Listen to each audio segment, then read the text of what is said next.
So AI and machine learning is number one. Telehealth is going to gain steam. Again, I'm going to say no duh. Of course it is. Interoperability fervor is toned down, but focus remains. Okay, so that's an interesting one to me. Do you think the interoperability fervor is toned down at this point, or do you think it's still going to maintain its high level of visibility for us?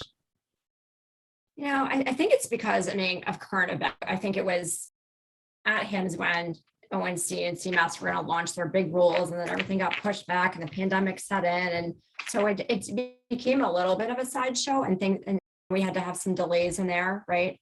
So it's still happening. I think it's going to take center stage again too. Like, the president, for example, tonight is addressing the nation. I believe it's 5 p.m. to talk about the Delta variant and some of his plans.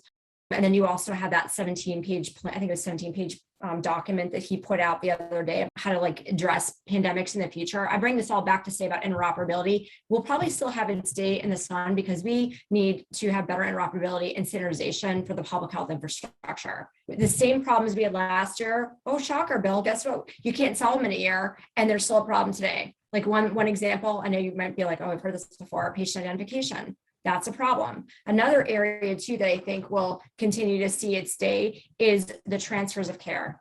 We had high tech for hospitals, high tech for doctors, and then nothing for post-acute long-term care.